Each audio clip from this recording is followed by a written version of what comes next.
Welcome to this week's edition of World Crisis Radio. This is Webster Tarpley here in Washington, D.C. Now, because of fast-breaking developments in our vast panorama of struggle, we want to depart from the usual order of the show and go to Napa, California, right? As people know, there was a significant earthquake there this past Sunday morning.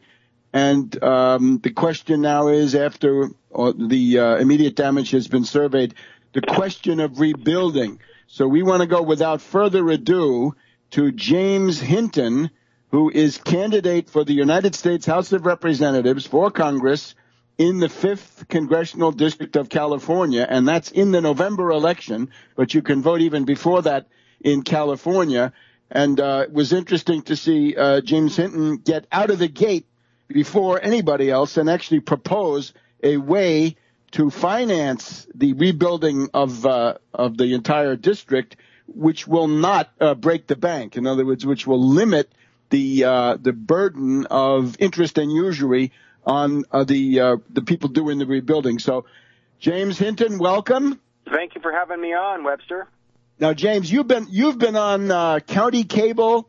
You've been on local cable in Napa. You presented this to the Napa City Council. You proposed it to the county council there of the county, and that's either been on TV or will soon. Why don't you go through what it is you're proposing and why this is better than what, if anything, is coming from somebody like Mike Thompson, the Pelosi man who is the Democratic incumbent?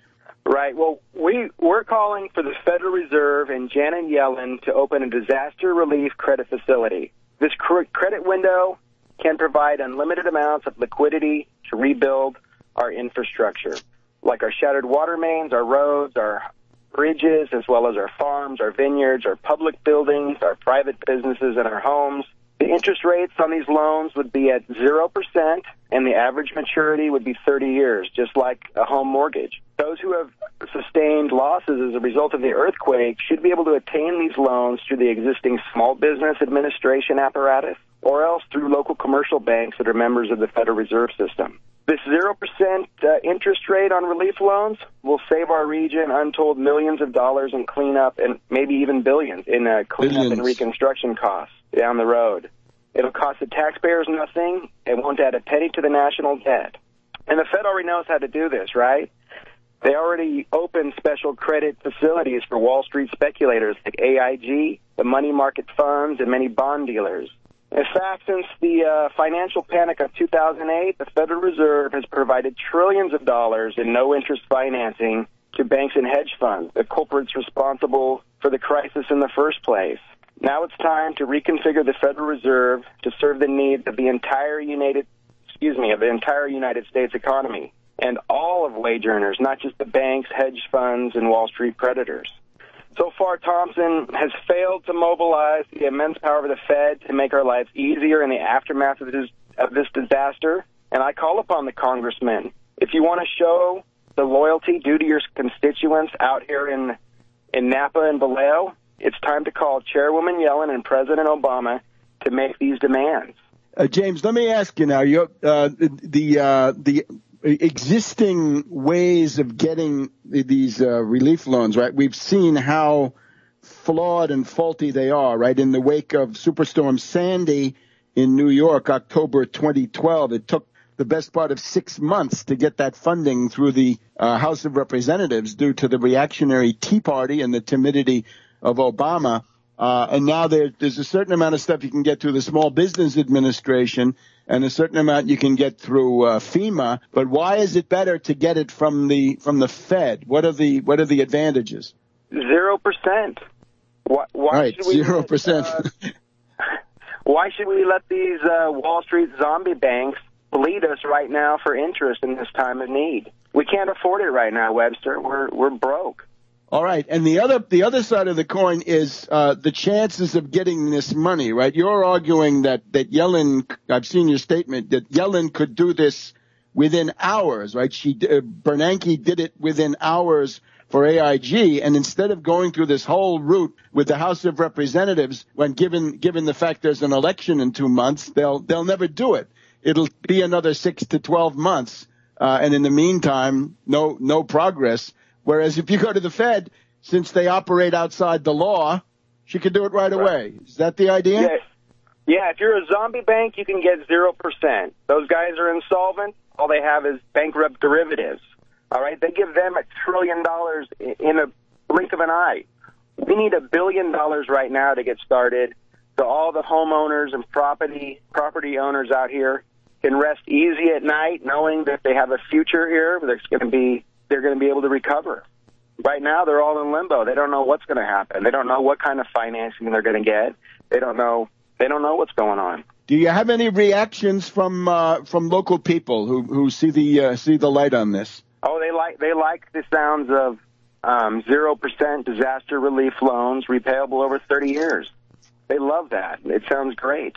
Yeah, what's not to like? James, tell us how to get in touch with you, your website, how to contribute, how to volunteer.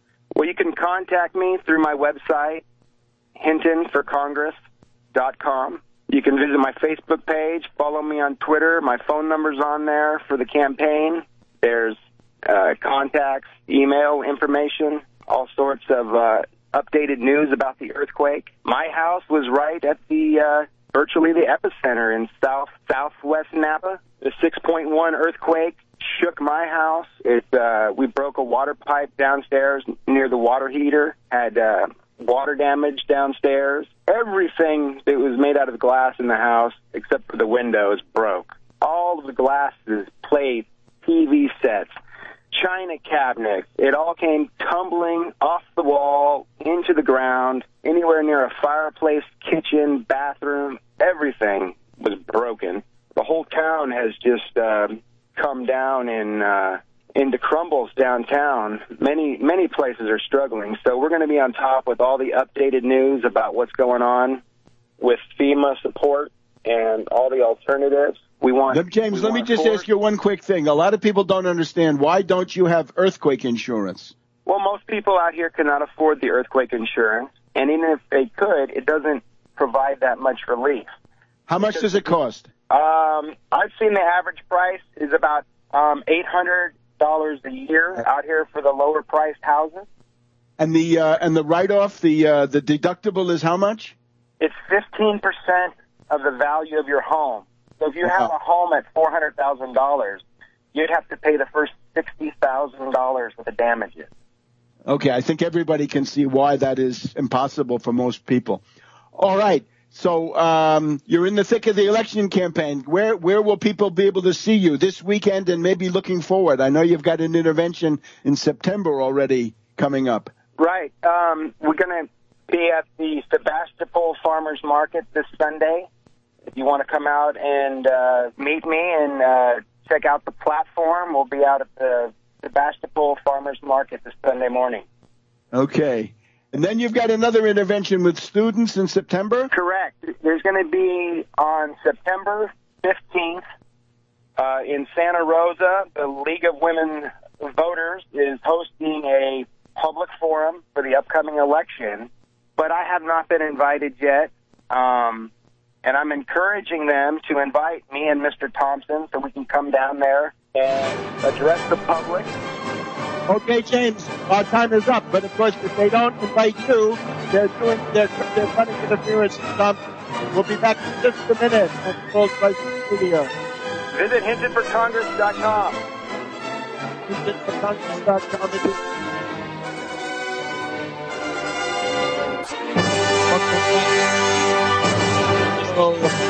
This is Webster Tarpley in Washington, D.C. Very interesting. So it's the James Hinton campaign in the 5th Congressional District of California, Napa, Sonoma, Santa Rosa, and such areas. You have a concrete alternative to the bankruptcy of the reactionary Republicans and the Wall Street Democrats. So make good use of that occasion. Now, looking at the big picture, is the Ukrainian fascist tail able to wag the NATO dog? Well, it looks like that's happening. We've got all these reports of a full-fledged invasion. Concrete, we seem to see 10 Russian POWs. Now, of course, there may be more. We can't rule it out. But this is not exactly Adlai Stevenson providing convincing evidence in the UN Security Council. Very dirty role being played by Anders Fogh Rasmussen. Anders Fogh, there is the NATO Secretary General. He is, of course, a reactionary Dane, and he is somebody who made his career by supporting Bush, Cheney, and Condi on the Iraq War in 2003 when they desperately needed European cover. Anders Fogh was there to provide it. And now we just had the following exchange going across the world. Yatsenyuk, the IMF austerity fascist from Ukraine, says that he wants NATO membership for Ukraine. I call upon the American people to reject in the most categorical way this lunatic alternative. Yatsenyuk is ready to fight to the last American, and so is Fogh Rasmussen, ready to fight to the last American. If the Topol missiles come down on you, you can thank Yatsenyuk and Fogh. Yatsenyuk says the door is open to this. No, the door is closed. And we've got Fogh Rasmussen coming forward with these photos. These photos allegedly of Russian military vehicles in Ukraine, right? Who knows where they are? And these things are from a private company. In other words, it's a bunch of Beltway bandits, contractors, sort of the, what can we say, the private military firms of the intelligence area, the Blackwaters of satellite imagery. They're the ones who provided this stuff. We've got Mark Lyall Grant, Lyall. It's really LIE-ALL, Lyall. He's always lying. Read a list of alleged Russian military units engaged in Ukraine. This list you can get on the internet. This is really embarrassing stuff, right? They cite social media. He says, I found it on Facebook. The danger is now grave. I think we're approaching red alert if we're not already there. We're certainly at a heightened yellow alert, and I don't mean the fake British increase in the terror alert level. They do that when the government is getting shaky, right? They're headed towards an election. Maybe they want to influence the Scottish referendum. Remember the liquid terrorism of 2006. To keep Tony Blair in office for another year or two. In this case, Obama is going to the Baltic states next week. That is to Estonia. I'm sorry, Estonia is a nest of revanchists and neo-fascists. It's one of those countries where the SS division anniversaries are practically national holidays. After that, Obama goes on to Wales to a NATO summit. And here we will find that the British will be welshing on their commitments as usual and attempting to stoke this confrontation. Remember, the British are only important if there's confrontation. That's the Lepidus complex of Churchill, right? Caught between the superpower Roosevelt and the superpower Stalin. Churchill was infected with a Lepidus complex. He had to have conflict, otherwise nobody needed him. Only in a case of a Cold War was he needed, and that's exactly what he made sure happened back then. In addition to this, as if this weren't bad enough, we've got Poroshenko. We call him Poroshenko because his policies are obscene. He will be coming to visit Obama on the 18th of September. And I hope there will be a suitable welcoming committee of patriotic Americans, perhaps in Lafayette Park, to denounce a fascist head of state attempting to embroil the United States in a useless and futile war. On the ground, the entire military situation has, you might say it's shifted, although the encirclement of fascist units by the pro-Russian separatists, or whatever they are, federalists, the encirclement of the fascist units was already the main feature of the map before the MH17 went down. So in a sense, I think we're just revealing a process that was already there, but which the NATO media chose to hide. Anyway, we got significant fascist units encircled, right? And I'm thinking of General von Paulus at Stalingrad in 42 to 43. Remember, Hitler promoted him to field marshal so he would not be able to surrender. He did it anyway, wisely. This time, Poroshenko has ordered the fascist units that are encircled in eastern Ukraine to fight to the death. Don't surrender. Don't lay down your arms. Don't take up the offer of the humanitarian corridor. All of this, the timing, very suspicious. Would Putin really launch a large-scale incursion, if that's what it is, the week before the NATO summit, or is this part of atmospherics at the NATO summit? We are excruciatingly suspicious of this entire situation, and we've been noting the Goebbels Prize has gone to Jen Psaki at the United States State Department. The Mad Dogs in Striped Pants, she's the front woman for them, and she gets the Goebbels Prize with Berchtold Palm, because this is also lying in public, whereas the Goebbels Prize has also been awarded to, let's see, the Goebbels Prize is what she got. Oh yes, of course, Samantha Power and the Power Rangers, they got the Ribbentrop award for her performance. And interestingly, in that United Nations Security Council meeting, where Samantha won it, Turkey's had brought up this question: where are the air traffic controller tapes of the MH17? Back in a minute on World Crisis Radio. Welcome back to World Crisis Radio. This is our Labor Day weekend edition. It's the 29th of August here in Washington right now on Friday afternoon. So we've attempted to sketch the Ukraine situation. We're actually told that the governments of Australia, the Netherlands, and Belgium are insisting that the contents of the black boxes and also the air traffic controller tapes be kept secret. Why? As Churkin says, hey, Samantha, you're talking transparency. Well, where's all of this material? Could it be you're suppressing it because it negates your NATO narrative that you always refer to through innuendo, blaming the Russian side for the MH17? No way.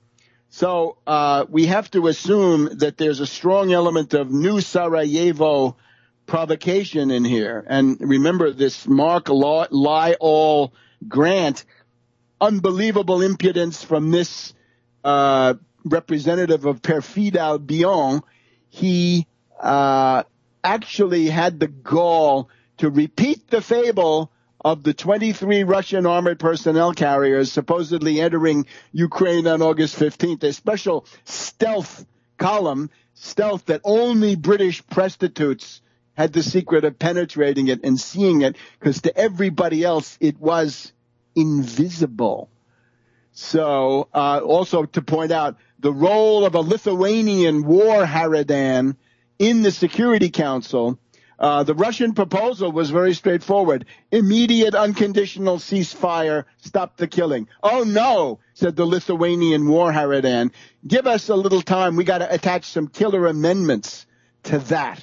Well, we get the idea. Now, Moalem of Syria, I think a person of great dignity, proposed this week to the United States. He said essentially that Syria is ready and willing to cooperate with all states, all governments against ISIS terrorism.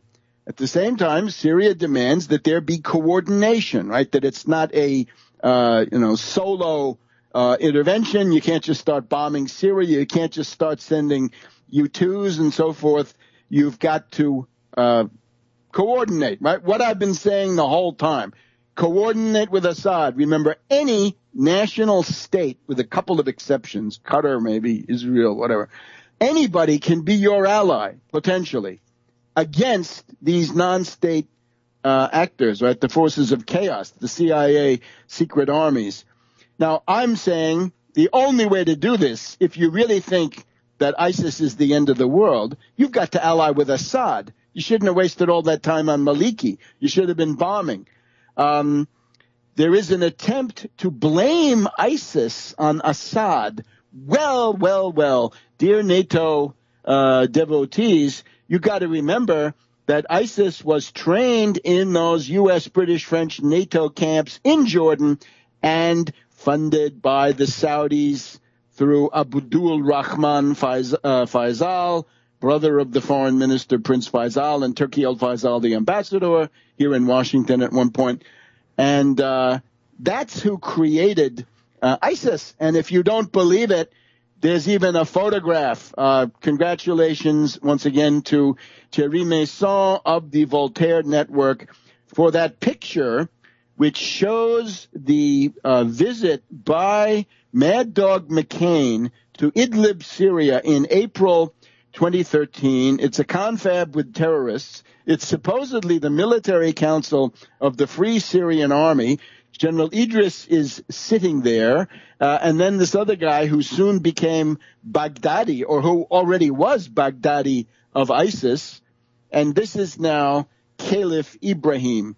Why is McCain still at large, becomes the question. Why has he not been indicted under any number of provisions, one of them material support for terrorism? And if little Rand Paul wants to complain about what Obama's doing in Syria, fine, there's much to fault. Why don't you clean up your own Republican Senate caucus, little Rand? Why don't you walk across your Republican Senate caucus and tell McCain, stop consorting with terrorists? Now, there's a half-hearted, mealy-mouthed attempt by McCain to answer this in the Arizona Republic, but it gets us nowhere. We haven't got time for it. It says nothing. There's got to be coordination. And Obama should take careful note. If there's no coordination by the United States with Syria, maybe it would be a good idea for Syria to invite in Russia. If Iraq can invite in the United States to bomb ISIS, surely Syria could invite in Russia. And this idea has also floated around. President Hollande of France, according to some reports, has been taken to a psychiatric clinic after his statement that Assad is objectively the ally of ISIS, and that France refuses to choose between Assad and ISIS. Too bad. That's exactly the choice you have. We've even got Fabius getting into the act on precisely this stupid thing. And this is the government, which is obviously in chaos. We'll try to talk about the austerity implications of that. So we've got the caliph now. Of course, the U.S. propaganda is attempting. The U.S. propaganda is now a debate whether ISIS is 10 feet tall or whether they're only 9 feet tall. They're capable. Their prowess, as the Pentagon boss there, Hagel said, their prowess, it's so overwhelming. These people could be gotten rid of. Two things. Ultimatum to Saudi Arabia, Qatar, all members of the Gulf Cooperation Council, stop all material support, money, arms, and the rest. And Turkey, what's with Turkey? They have a huge army. They could clobber ISIS. They could go into northern Syria. They've done it before. Go in there, clobber ISIS. Close that border at the very least.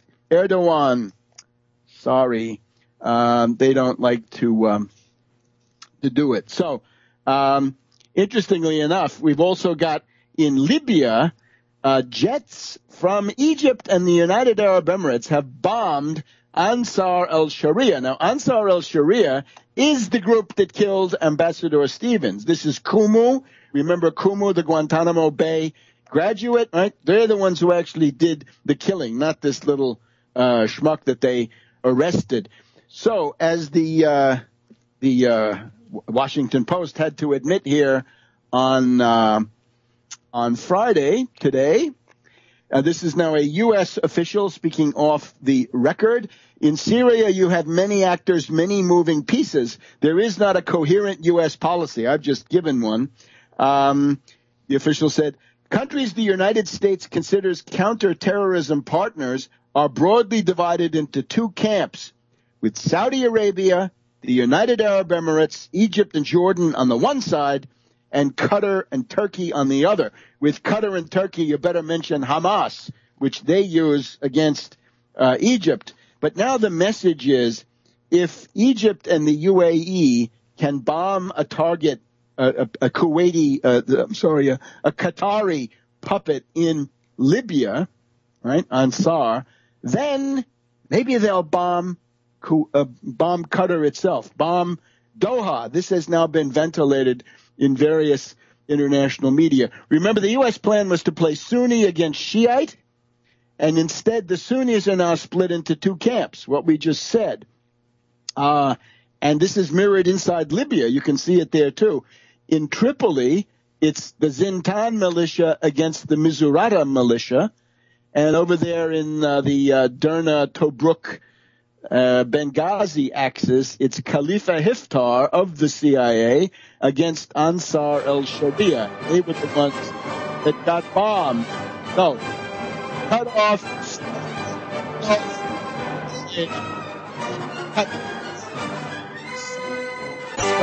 Radio. Now, since it's a holiday weekend, we want to expand our historical part. We've still got a number of interviews coming up from the struggle fronts. But let's at least begin to trace out some of the historical analysis. This weekend, we got an anniversaries of two things. An envelopment that succeeded, that would be Sherman before Atlanta 150 years ago, and an envelopment that failed, and that would be Moltke and the Germans before Paris 100 years ago. Right now, then the centerpiece of that, of course, the First Battle of the Marne, which is in the first 10 days or so of September. Now, let's look at the German situation 100 years ago. Remember, this was a war of encirclement and of annihilation. Edward VII had set up this situation where Germany had to face France, Russia, Italy in the south, Serbia in the south, and quite possibly Denmark in the north, although that didn't pan out. Edward VII tried. Don't fold him. He tried everything. So obviously Schlieffen, back in 1905 or so, had been studying the Battle of Cannae in the ancient world, Hannibal's defeat of the Romans, and developed the Schlieffen plan. What does it mean? It's a plan, and when we say left and right, we're talking from the German point of view, right? Looking at it from inside Germany. You've got to have a very strong right wing that's going to swing through Holland and Belgium. Eventually it was reduced to Belgium, and envelop the entire French army, figuring that the French, because of their obsessions, would be attacking into Alsace-Lorraine, the lost provinces of 1870, and that you had a so-called swing wing, very strong, that would swing behind them. It would swing, come down to Paris from the north. It would actually cross the Seine between Paris and the sea, Rouen, if you want, and then come down and eventually drive the entire French army against the Swiss frontier. And that would be the end of the war. Then ship everybody east, knock off the Russians. The war is over. So it's an offensive plan, but it also aims at avoiding a two-front war of attrition, which could not be won. And it was the general interest of humanity. Whoever was going to win this, it's better if it's quick, right? That's the only mercy that we can get out of this entire terrible situation set up by Edward VII and his networks and manned by his networks. So instead we have Moltke. Moltke is a weak, vacillating commander, and unfortunately he's an occultist. He's somebody who thinks he can talk to the spirit world. And later on, no less an authority than von Ludendorff. Ludendorff, the secret dictator of Germany during the last couple of years of the war, and always the brains behind Hindenburg. Ludendorff says that Moltke was driven into a worse neurosis or psychosis than he started with by the presence of occultists, that his wife, Countess Moltke, was an occultist. She was a disciple of Rudolf Steiner and the Anthroposophes, which is a split off of the Theosophes of, I guess Madame Blavatsky and Annie Besson and so forth.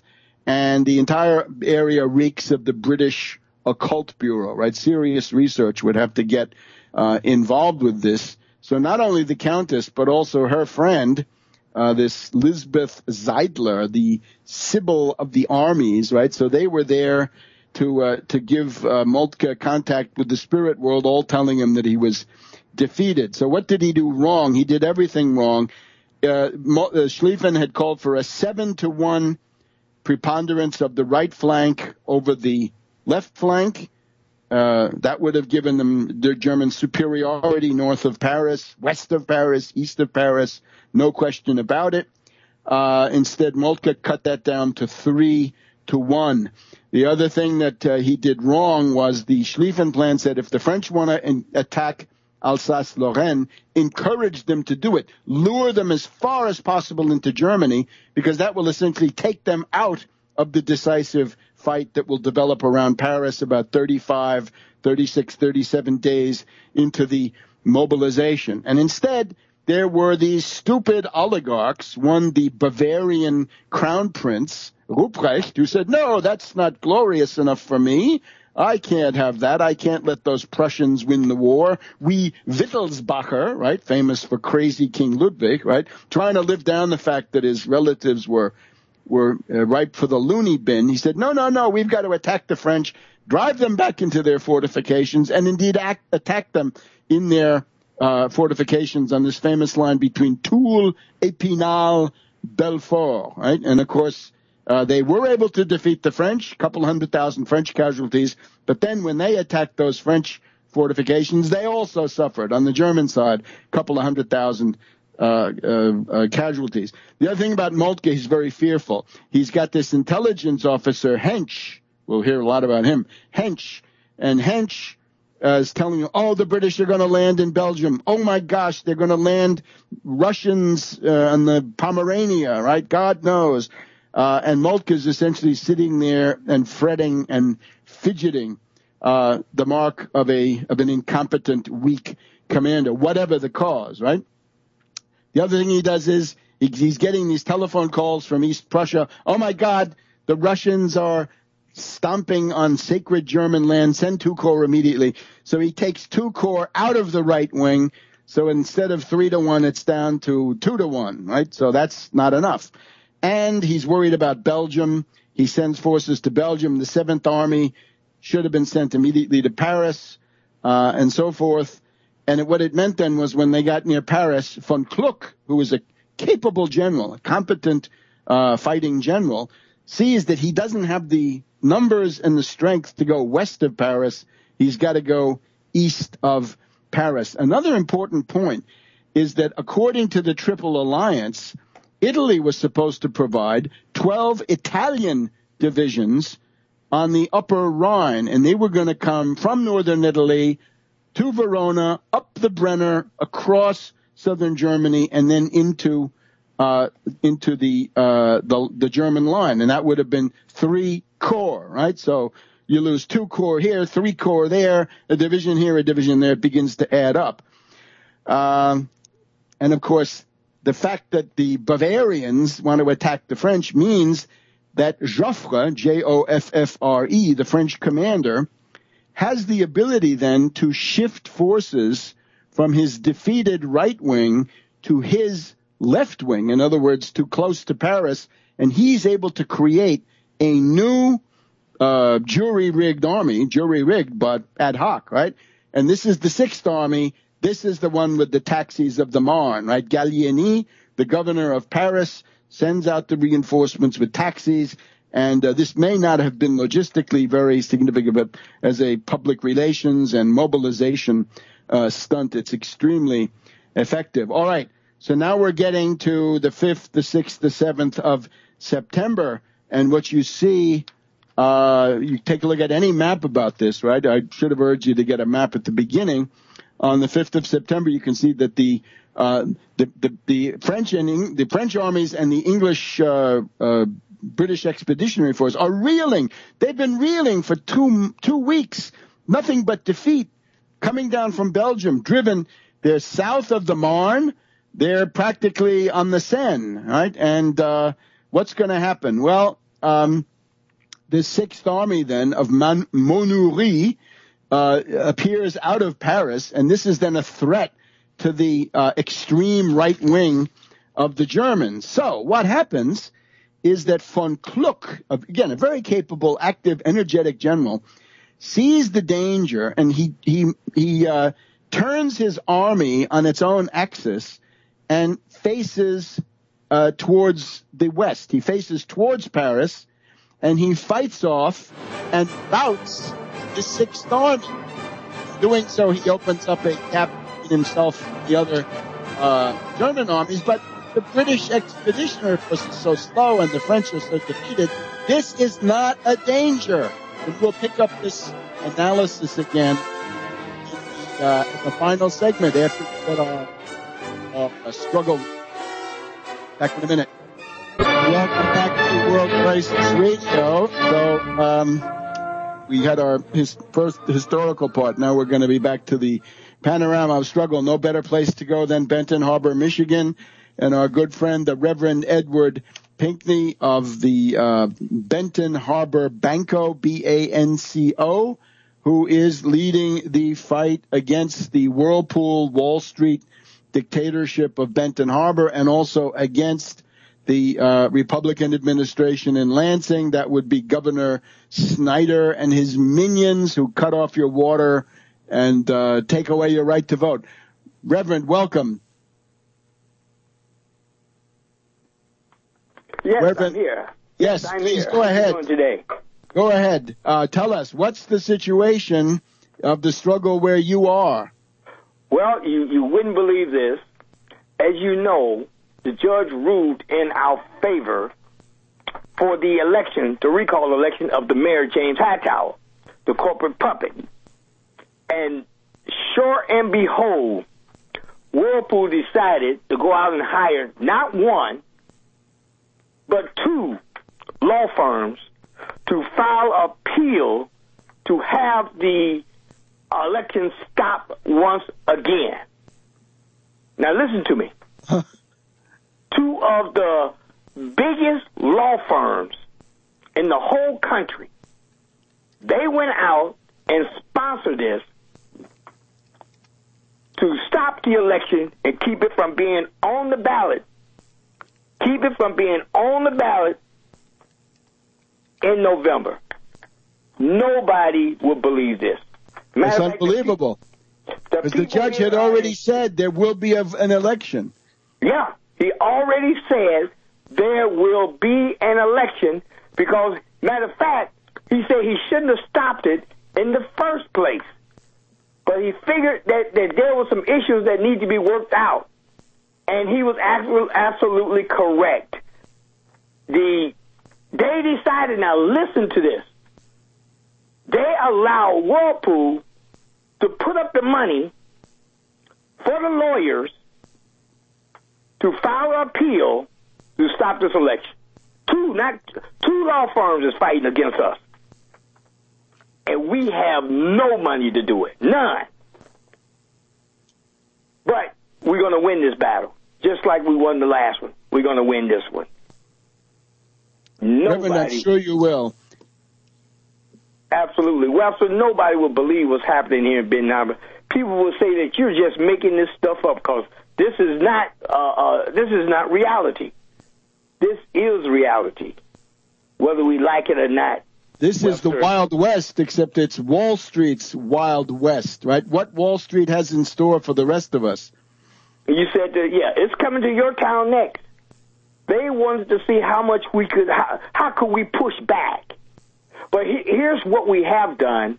Thursday, September the 4th, we will be at the Capitol in Lansing, Michigan, for a hearing for the clerk, the county clerk, Sharon Tyler. We're recalling her.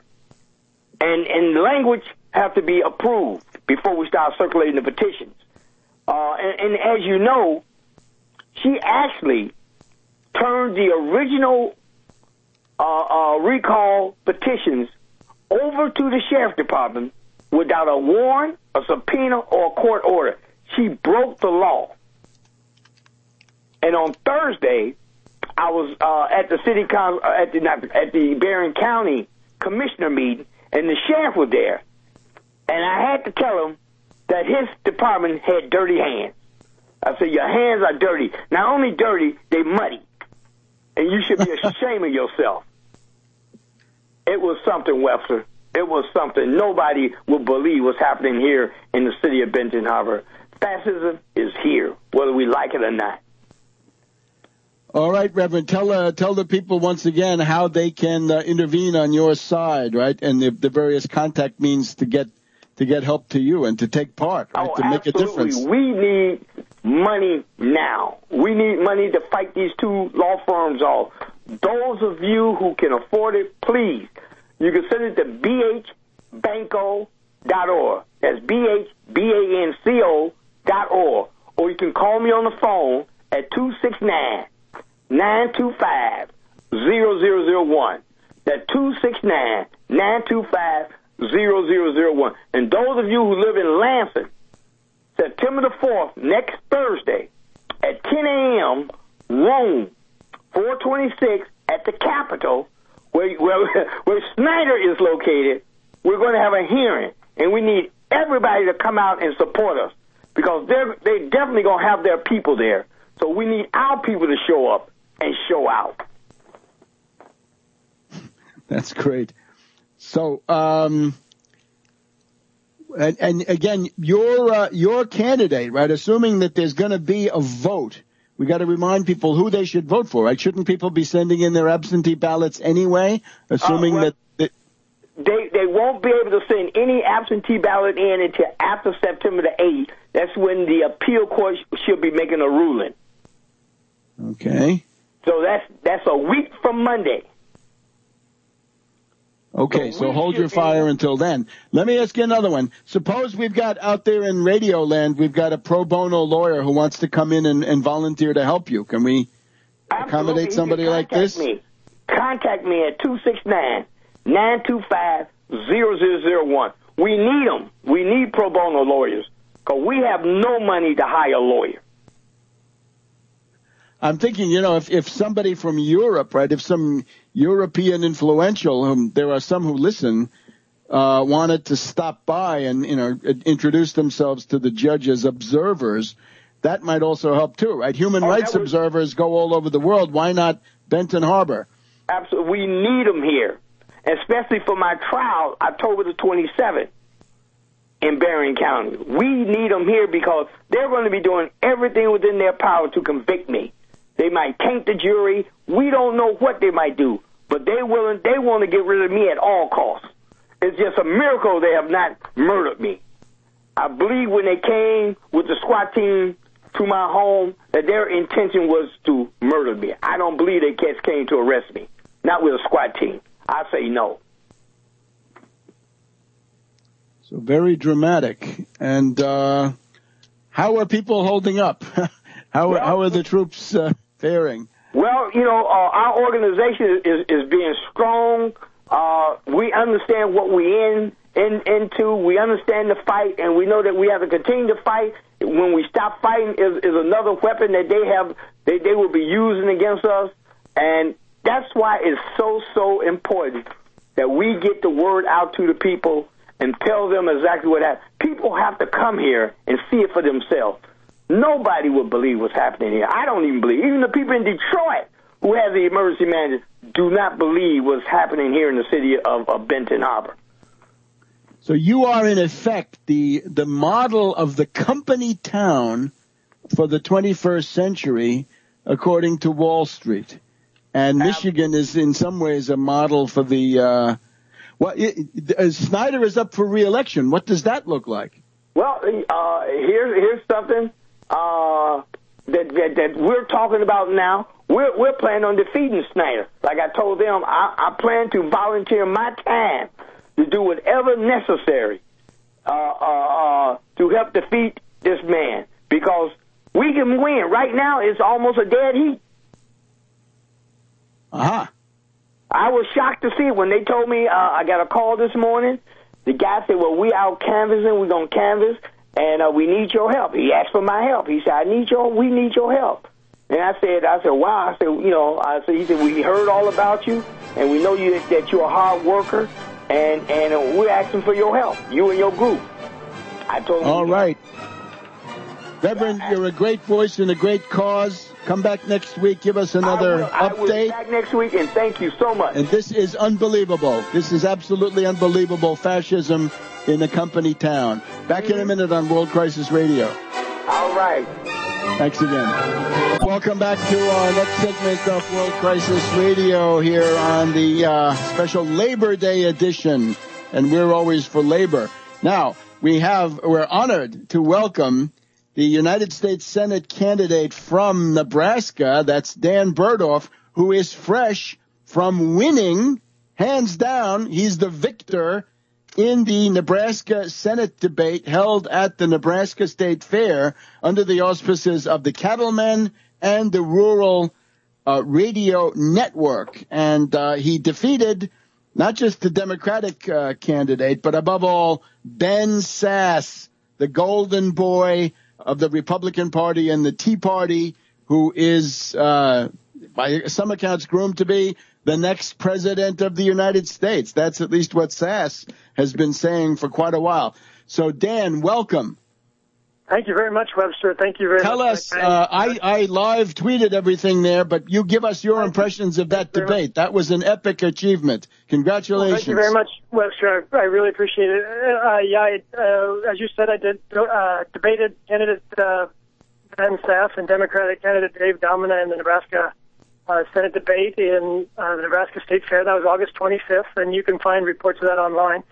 I was able to challenge Mr. Sasse on his vast campaign contributions from the Senate Conservatives Fund and political action committees headquartered on the East and West Coasts. And this was a great embarrassment to Mr. Sasse, and because he's campaigned as being a native son of Nebraska, but his campaign contributions show differently. And the audience really liked my attack, and they responded well. And when I laughed at Mr. Sasse's response to my question, they laughed right along with me, so it was a really a very good time. There was a well-deserved embarrassment on Mr. Sasse's part. But right now, Webster, I'm, in fact, in the Secretary of State's election office in the beautiful state capitol building in Lincoln, Nebraska, and my volunteers are here, and we're going through 5,800 ballot signatures looking for discrepancies so that we can find 207 signatures that will land us in a position so we can push for ballot access. So we're doing that right now. And we're fighting for this campaign and for the Tax Wall Street Party over qualifications for ballot access. And like I mentioned, we're still consulting with legal experts and ballot experts to see what avenues we might pursue and to make sure that our rights are held up. And we're considering what a write-in campaign might look like. I'm getting pressure from my supporters to continue my campaign, to consider a write-in campaign, but that will take resources, of course. So I'd like to welcome your listeners to go to danfornebraska.com, support my efforts. And I'd also ask your listeners to not listen to the naysayers and the negative Nancys that report that we aren't having a positive effect on this election cycle or on the broader struggle for economic recovery in America, and even indeed the world. Because we're like a pebble in a pond. Our effects have spread, okay? Especially over the last few weeks, our influence on this contest has never been stronger, and it stands to keep growing. So we don't pay attention to negative comments on social media and message boards. We remain strong. We remain the strong front in a nationwide effort against austerity, and we're proud of that in Nebraska. But regarding my debate this past Monday, I used my questions to twice talk about the importance of the Ex-Im Bank for companies in Nebraska. You your listeners probably know that the Ex-Im Bank is a public resource for U.S. manufacturers and farmers, and the bank creates and sustains jobs in the U.S. by making loan guarantees on behalf of U.S. businesses. So this is an important resource for agricultural producers as well as manufacturers in Nebraska. And although the debate focused on agricultural issues, I was the only candidate in the debate to move the discussion to world affairs by pointing out our aggressive military posture and how it adds to the national debt. The U.S. is now involved militarily in 160 countries around the world, and that has to be reconsidered and reevaluated. And also, I was the only candidate in the debate to offer a concrete program for economic recovery that includes a way to pay for it. And you know, Webster, very well that this plan creates 30 million new middle-class consumers, and it offers a way to cut energy prices in half by regulating speculation. And you can imagine what the effect that would have on a person's pocketbook, not just in their energy bill, but in their gas bill as well, their gasoline prices. So these important victories in that debate established me as a reasonable voice in Nebraska. And I spoke about how the economic birthrights of Americans must be restored, and that includes the rights to the rural producers, the farmers and the ranchers that I was speaking to. They have a right to access fair markets for what they produce. I called for programs to create new jobs, such as rebuilding the nation's infrastructure. I introduced the idea of cutting energy costs in half, like I mentioned before, and regulating speculation in the market. I talked about lowering healthcare costs with Medicare for all. I also brought up removing the age requirement for Medicare accessibility and opening up affordable care to all citizens. We can pay for that expansion to Medicare with a tax on Wall Street transactions that would also go a long way in securing the nation's social safety net. And I was pleased that I could speak on immigration and point out that immigrants will be needed to help fill jobs that could be created under our plan to improve the economy. So this debate adds to the victories that we've had in the last month in our campaign. And in the last month alone, to recap, we've experienced nationwide press coverage, nationwide press coverage, including a national report in the AP Wire service, and that was built up from a press conference we had. We also had a feature article in the Lincoln Journal-Star newspaper, which is a big paper in Nebraska. And we had reports from local radio stations broadcasting regionally into 4 states. So our campaign is now more than ever positioned on the radar in Nebraska, around the region, and around the country. And like I said, these achievements established me without a question as a generally recognized candidate in this election. And our finding on the ground here in Nebraska is that Nebraskans are insisting on more voices and more choices for this election. That's excellent, Dan. Now, your website and how people can contribute to this growing movement. Yes, sir. danfornebraska.com. Please go there. Thank you very much for mentioning that, Webster. danfornebraska.com is my website. I've got links up to some of these different coverages of the debate on Twitter, Facebook. Dan for Nebraska should have those up by the time this airs. I'm sure we do. And please contribute, because if we're looking at fighting ballot access, fighting for ballot access, and fighting, and even if we have to consider a write-in campaign, it's going to take a lot of resources, and that's one of the things that our campaign is lacking. So, and you have to pay to get on the ballot, right? I think that's one peculiarity of Nebraska. Sure. No matter what you do, you have to pay. Yes, you have to pay if we're going to run a write-in campaign, or we get on ballot access. We still have to pay the same amount. So, and thank you very much, folks. Right here. Okay. Dan, that was a masterful achievement. You sounded every inch a senator, much better than that mealy-mouthed sass. Who's so full of himself. Thank you very much, Webster. I'm running on a great platform. Team effort. There we go. See you soon. See you next week. And good luck in the meantime. DanForNebraska.com. Thanks a lot. DanForNebraska.com. Back in a minute on World Crisis Radio. Welcome back to World Crisis Radio.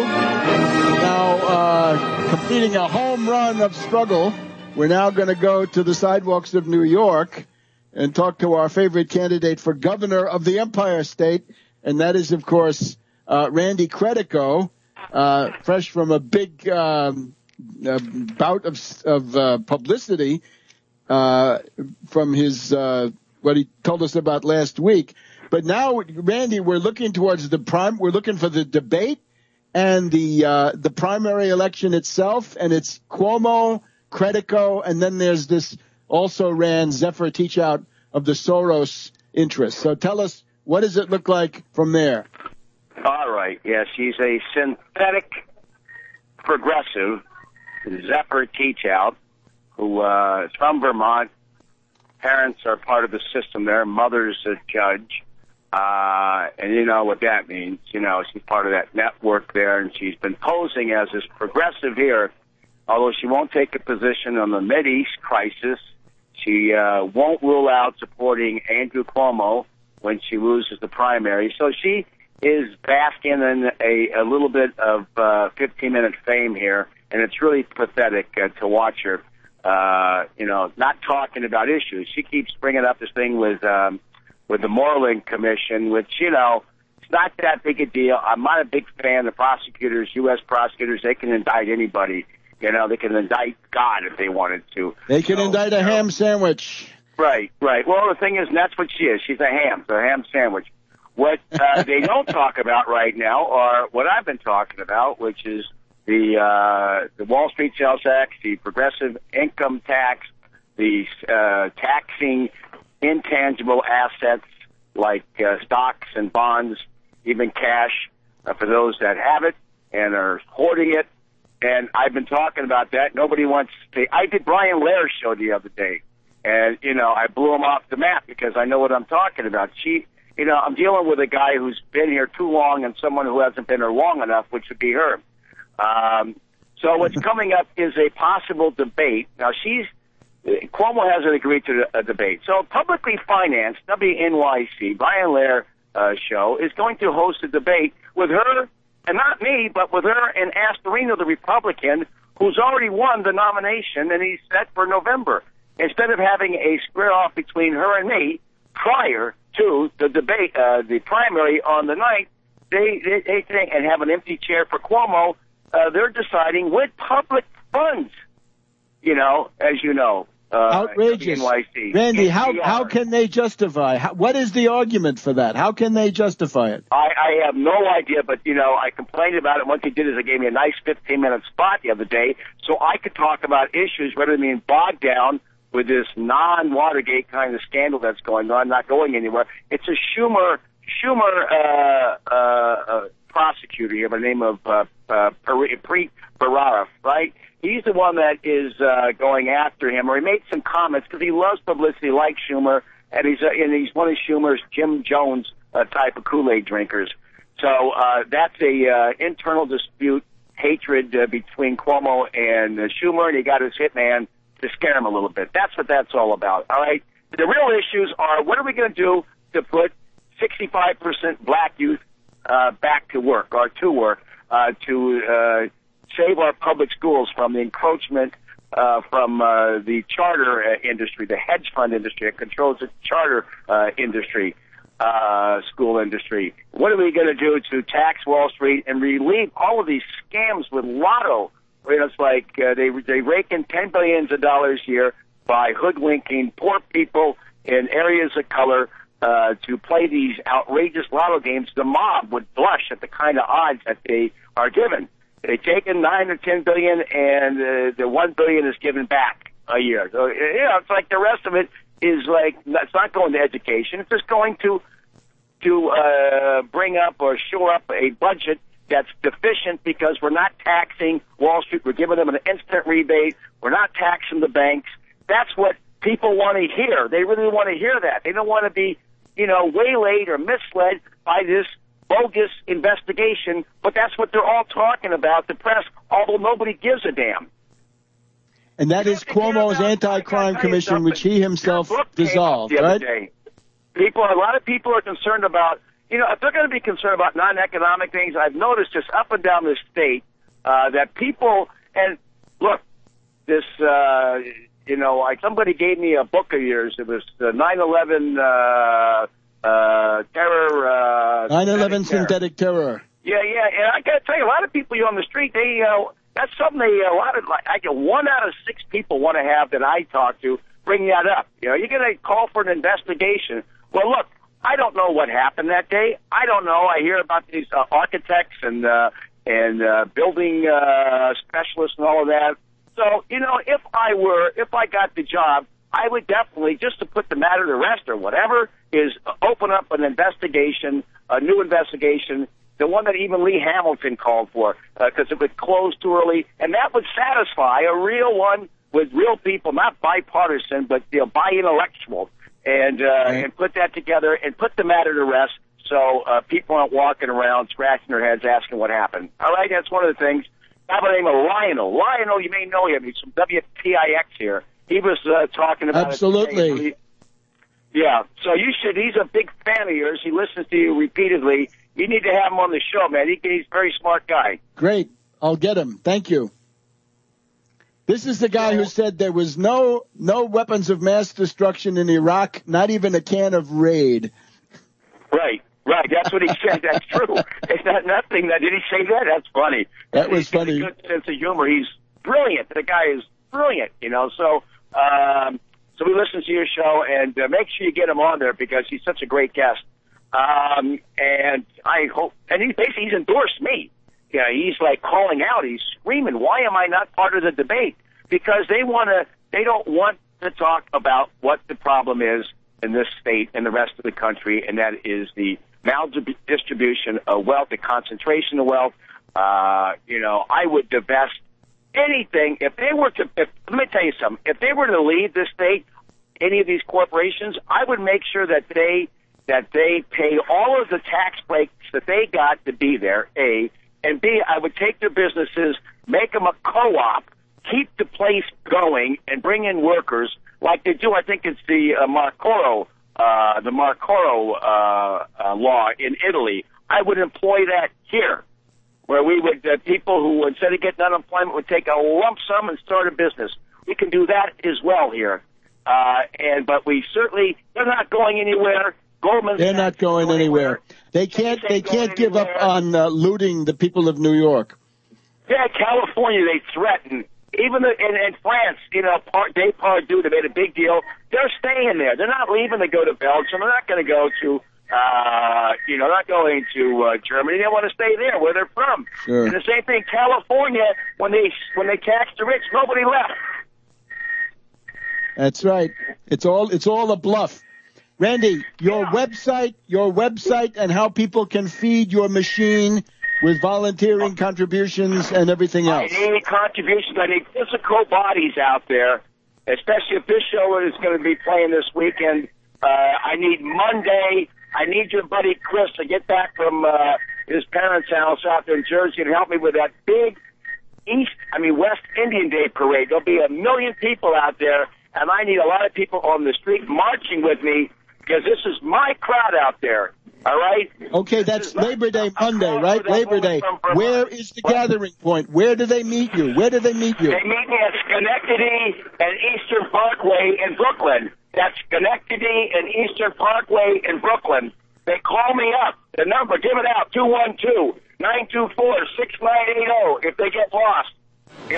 Someone will answer. Or they go to my website, Credico2014.com, or you go to my Facebook page, which is laid out there, Credico, Randy Credico, just Randy Credico. Okay, I urge everybody in the New York area, go to Schenectady and Eastern Parkway in Brooklyn on Monday, Labor Day. 10:30 in the morning. It's a critical march that day. Okay, put that up on the website, Randy. We'll see you next week. Welcome back to World Crisis Radio. Let me just say one thing. There is this tape. There's a tape of Mitch McConnell. It's Mitch McConnell talking to a bunch of Koch clones, Koch brothers, including David Koch, David Koch. And he says what he's going to do if Mitch McConnell, this is one of these secret tapes. I'm amazed the Democrats don't do anything with it. He says what we're going to do is since you only need 51 votes for budget reconciliation, they're going to load the budget with killer austerity, genocidal austerity coming for you, the American people, through their budget if the Republicans control both houses. And he says there'll be no increase in the minimum wage and no help on the student loan crisis, promises McConnell as he grovels to Koch. And that's behind closed doors. And there's a bunch of other stuff in there, too. Now, let's just get back to this. 150 years ago, it was Atlanta, and 100 years ago, it was the Marne. So what happened, right? At a certain point, there's fighting, and then all the German armies retreat. And the retreat of the German armies is a historical mystery. Here I have in front of me the relevant portions of the Weltkrieg by the Reichsarchiv. In other words, the World War issued by the German Imperial Archive. And at the end of this sector, segment that's devoted to this whole issue, it says, the powerful world historical struggle on the Ourcq and the Marne was broken off by the German armies, and the German right wing of the German armies departed, left the field, despite the fact that they had just attained victory. They went into retreat. Why? All right, so a lot of people would say, yeah, sour grapes. Okay, let's take a look at the memoirs of Ferdinand Foch, at this point the commander of one of the French armies defending, and then later Supreme Allied Commander, so the top Allied Entente officer of the entire war. And Foch wrote after the war, I still cannot comprehend this precipitous German withdrawal, which was not necessary. And this can be explained only on the basis of failures of the German information services, or based on the intervention of Lieutenant Colonel Hentsch, we've talked about him, and the psychological conditions of Moltke. Remember, Moltke is the German overall commander, and Hentsch is the staff officer he sends up there to investigate the situation. But then Hentsch says, okay, everybody has to retreat. Now, this is from an interesting Italian pamphlet. The Italian pamphlet, Chi vinse alla Marna, 1940. And here it's essentially the argument is that Hentsch had the problem of an intelligence officer, since that's what he was, that the intelligence officer makes up the picture without including himself in, and therefore it tends to pessimism. Well, we don't intend to do that here, right? You can hear we're operative, we're operational, and we're going to be more operational. So theory cum praxis, theoria cum praxi. Now, let me just read you something here from Peyton March. Who's Peyton March? Well, he's the American chief of staff of the American Expeditionary Force. He's the number 2 after Pershing. So Blackjack Pershing, very dubious character, Wall Street's favorite general. Here's Peyton March, who has some frictions with Pershing, and therefore maybe can tell us a couple of things. Let's just see how much of this we can get in. The German chief of staff was von Moltke. He was a weak and vacillating commander, not in good health. As the gigantic turning movement gathered momentum and passed from success to success, driving the French and the British back on Paris, he began to weaken and make changes in the original Schlieffen plan. Despite the fact that he sent the 2 Corps east, Hindenburg and Ludendorff defeated the Russians at the Battle of Tannenberg. That was 100 years ago this week. And nevertheless, Moltke failed to reinforce the right wing. And then as he began to lose his nerve, going back to quoting General March, to cap the climax of his follies, Moltke, he sent a perfectly unknown lieutenant colonel of his general staff, Hentsch by name, who intervened in the battle, giving orders far exceeding his authority, which seemed to have been obeyed without question by generals commanding the armies. No such thing could have happened under the Hindenburg-Ludendorff regime when they took charge of these things. So he proposes He says, if the Allies are erecting monuments to obscure persons whose actions influenced the great struggle, I would nominate for the Hall of Fame this unknown Lieutenant Colonel Hentsch, who did as much to lose the First Battle of the Marne for Germany as any other single man. Von Moltke, finding that things were not going well on the right wing, which he had failed to reinforce, sent Hentsch to straighten things out. Hentsch found a gap that had opened between the Second and First Armies, and in agreement with the commanding general, authorized the Second Army to retreat. He then proceeded to the First Army on the extreme right and ordered it to fall back. And he was obeyed, although the First Army was actually engaged in a successful battle at that moment. It is useless to theorize about such stupidity. The god of battles was not on the side of the Allies. And then Hentsch goes down the line, 1, 2, 3, 4, 5 armies. The German army commanders obeyed these orders like sheep, although the orders were impromptu, verbal, and generally given only to a general staff officer of the army and not to the general himself. You get it. So that's the Battle of the Marne. Now, what was the problem? The thing is, you're going to see that when you get a successful envelopment of an enemy strongpoint, a capital or important city, you're going to find that the military unit that's out on the far flank is going to be in trouble. This goes for Sheridan at Five Forks during the last days of Richmond, when he gets out there and Pickett tries to outflank him. But I'd like, because of the anniversary, Atlanta, and that is the Battle of Atlanta. It's 100 years ago, 150 years ago, that Sherman undertook this sweeping flanking envelopment that took him down to Jonesboro, I believe, south of Atlanta, cut the railroad, and the capture of Atlanta on September 1st, September 2nd, the burning of Atlanta September 2nd, Gone with the Wind, and all that. But here's the idea. Sherman, this is now on the 22nd of July. Sherman flung his coils close around the city. Hood watched for a chance to strike, Confederate commander, and saw it in the position of McPherson's line, which ended in the air at a bald hill. This is von Kluck.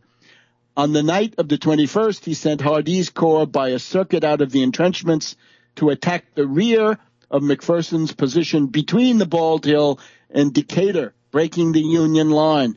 The rebels ranked in the dark with a rushing attack. They got into the rear of Blair's 17th Corps, which had entrenched facing the city. Now, this is the part. By all the rules, Blair was lost. But these were Grant's own veterans of the West and panic-proof. They jumped over the parapets of their trenches and fought from the other side with a constancy wonderful to behold. And then it goes on. Hood had brought Cheatham down from the fortifications and flung his corps straight against the hard-pressed 17th Corps, Blair, on its old front, which had become its rear to face Hardee, against Schofield also, and against Logan's 15th Corps on the other end. Blair's men had to leap back over their barricades to face Cheatham. They held like rocks, but it was touch and go when Cheatham got through, and Sherman comes in. Sherman in person saved the day, that fidgeting, eccentric man who became cool as a cucumber when the guns began to shoot. So he organizes a counterattack. Cheatham broke, Hardee broke. The Confederates went tumbling back with 8,000 lost, and that was the Battle of Atlanta. So take a look at a map. You can find this in Fletcher Pratt, Morning Star chapter, The Fall of Atlanta. Imagine Blair his front is to the west, then it's to the east, and then it's to the west again. And that's really what von Kluck did. So the difference is that Sherman is a great general and Moltke is a failure. And they should have studied what those armed mobs were doing in North America. Some of them did, but not Moltke. And we'll see you again next week. Happy Labor Day. Let's have labor. Remember, if you have an 8-hour day, you can thank the labor unions and labor struggle. See you next week.